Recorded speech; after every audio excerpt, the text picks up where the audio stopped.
In November of 2023, I released a video of myself making an indoor bioactive Redfoot tortoise enclosure that I thought was really cool. You guys disagreed. So what I did is basically after reading some of these comments, I kind of looked at what I did and I realized I was wrong. I should not have put 4 animals in an enclosure that big. So I decided it was time to essentially make a change for a much better suited enclosure to keep the Redfoot tortoises during the cold season. Now, this enclosure, I do want you guys to know that I did downsize some of the animals. Well, I got rid of one of them. I gave it out to a nice family. So I do have 3 Redfoot tortoise enclosures and a much bigger enclosure. And I want to just walk you guys through the process of how I built an amazing bioactive indoor Redfoot tortoise enclosure. So stay tuned.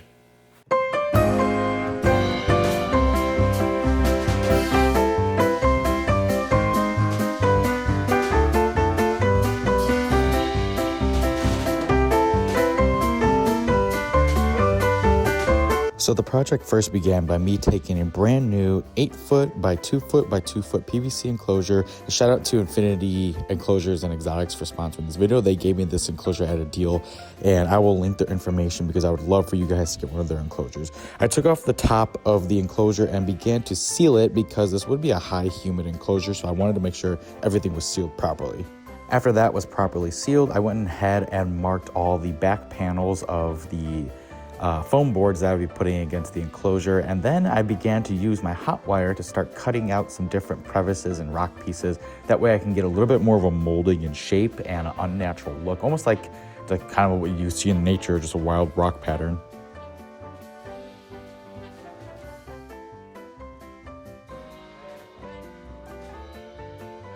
Once the big back panels were all cut down to size and could fit and everything, I went ahead and began to silicone them onto the actual enclosure. I did it through 3 panels, I think 3 or 4 panels on the back, as well as 1 on each side as well. And I used a mold-free, or not mold-free, I forgot what it's called, but whatever. It was a safe one to be used in enclosures and all that, but you just got to make sure it's all cured properly. After that was all good to go, I went back and took scraps of the XPS foam and just started cutting it in basically in no particular pattern. I just made it so it would just kind of look unnatural, and that's how, you know, things look in nature. It's just there's no definite shapes to really anything. So I just went ahead and did that to a ton of different pieces, just cutting around, making it bumpy, making it straight, do everything I could to make it look as nice as possible. And those pieces would soon be basically the main foundation of the enclosure because it would make the enclosure sort of pop out a bit. Once completed and allowed to cure and dry overnight, it was then time to begin putting on the smaller pieces that I had cut down to be a little bit more unique or smaller and offer a little bit of dynamics into the enclosure. So I went ahead and siliconed all of those on in really no particular way. I just kind of went with what felt right. You know, when you're building stuff like this, it's just kind of, you got to do what it feels right to you, what looks good, and you're going to make mistakes. This enclosure didn't turn out perfect, but yeah, I went ahead and got all that stuff on there and then waited for that to silicone as well. My next step was I took some spray foam that I got from Home Depot, and I also got some plastic plant potters that I just had laying around the house. And what I did was I turned the enclosure on its back side and then began to spray foam all these pieces in. And what that would do is allow me to put potted plants higher up in the enclosure. And my idea for this was to have stuff that would ideally would sink down and spread and vine out, things like pothos and stuff like that. But yeah, you'll kind of see towards the end of the build how it all went. But yeah, I just went ahead and did all that too. And then what I would do was go ahead and shave away the excess once it's been cured. Now, like I've done in previous builds, I went ahead and took a little handheld blowtorch and began to spray all the XPS foam. And what this did is help tighten it up and give it a more refined, almost sharp look to it. When I first did this, I just really enjoyed doing it, so I just made sure to do it again. All right, my friends, so moving on to the next step, you can see I got everything all placed out here. I moved locations for this so I can work a little bit easier. If you guys watched Tanner Serpa, our Serpa design, he recently used this product. It's called Buddy Rose Concrete Vertical Mix.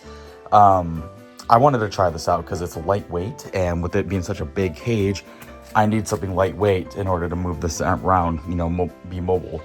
So I ordered some of this, and then they have this product called Ramp that you'll mix about 50-50 with water into a spray bottle, and then you'll spray this whole area.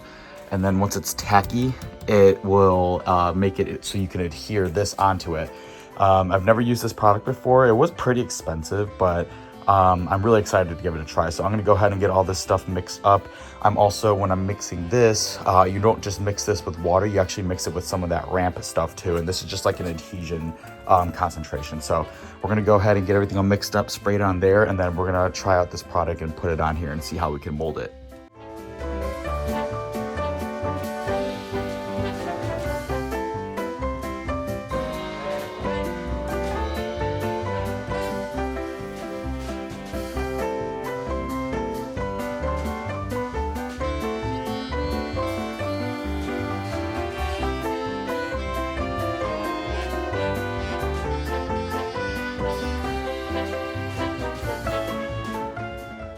Once that was complete, it was time to decorate. So I got these little pieces of wood that I just ordered off of Amazon, and basically went ahead and I was gonna take the same product, the Buddy Road stuff, and wrap it around, and that way it would seal it right onto the background.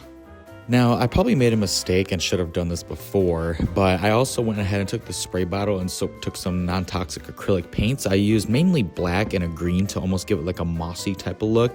And what I did is I shook up the bottle and basically just sprayed it all over the enclosure, and that way it could have a little bit more texture and coloration into the build as well. Again, I should have done this probably before I added half the hardscape on there, but it was a mistake I made. Can't go back now. You got to make do with what you got. Crazy enough, with all that done, the background was actually complete, so I went ahead and put the lid back on and used my super manly muscles to remove the old enclosure. I had them in a temporary setup for the time being, and then put the new enclosure all the way up about 6. And without further ado, it was time to turn on the lights and begin putting my substrate together. So my substrate is going to be a mix of coconut core, some topsoil. I also put in some sand and just some other little random here and there's to try to break down the soil as much as possible and give it a more kind of naturalistic, because our natural soil, you know, it includes many things. It includes leaf litter and all sorts of stuff. So basically I just mixed together a bunch of stuff into the bin that I would use as my main substrate.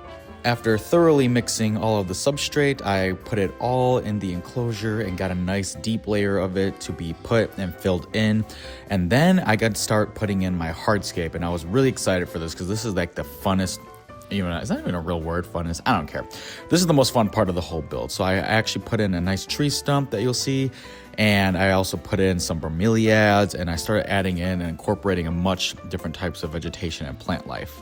So after adding in all my plants, which was mostly air plants, bromeliads, pothos, a couple of just healthy plants that were higher up in the enclosure, I went ahead and added in my microfauna. I used powdered orange isopods as well as dairy cow isopods, as well as springtails, and I also added some red wiggler worms into the soil as well, so that way, you know, it's more of like a full-on ecosystem. So once everything was all said and done, this is what the final product looked like.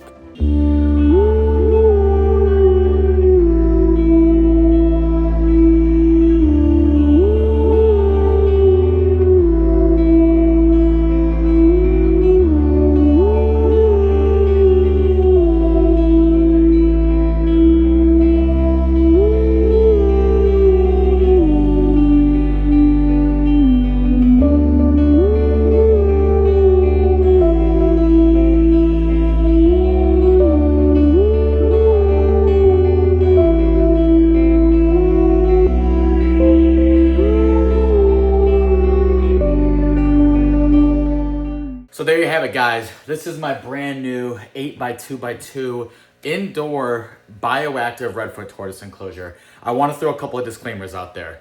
One, yes, even though it is an 8x2x2, realistically, this probably still isn't large enough to house these animals in. I want you guys to know this is something that's only for the winter season. Once outdoors or summer season comes around and things get warmer, they will be placed outside. So, you know, you can't please everybody when it comes to stuff like that, but this is definitely better than what they were in before when I had 4 animals in a much smaller enclosure. So I'm happy with this. 2, this is bioactive. A lot of people have told me it is hard to go bioactive with tortoises because they will destroy and eat all the plants. And while that is true, I like proving people wrong, and I did that with my pancake tortoise enclosure. You can make things bioactive for your tortoises, you just have to do it right. So in my situation here, all the vegetation is up higher, so it still gives a nice, beautiful whole look to all that, and they can't reach and destroy it. So I do expect some plants to fail or somehow get eaten or whatever. Like, it's all happens. This is all part of the whole system. But I think being able to build something really naturalistic, almost like a jungle where they're from, is a lot better than, you know, keeping them in tubs and stuff like that. So ultimately, I'm really happy with how this all turned out. At the time of I'm recording this, I did this build almost 2 months ago now. Everything's been going really well. I don't think I have a single plant died. I had a couple snake plants maybe perish, but other than that, all the vegetation is doing really, really well. The tortoises look happy and healthy. They are eating. I'm really, really pleased with how this build went. So I hope you guys really enjoy it. You guys may learn something from it. Ultimately, if you guys have a chance to subscribe and like the video, I would really appreciate that. But other than that, we'll see you in the next video. Oh, and also, if you have an idea of what species I should do a bioactive build for next, especially a tortoise, let me know. I have Herman's tortoises, I have a leopard tortoise, I have my Egyptian tortoise, I have Conyxus homiana, a smaller one, so maybe I'll do something and incorporate something like that into the next. But we'll see you guys next time.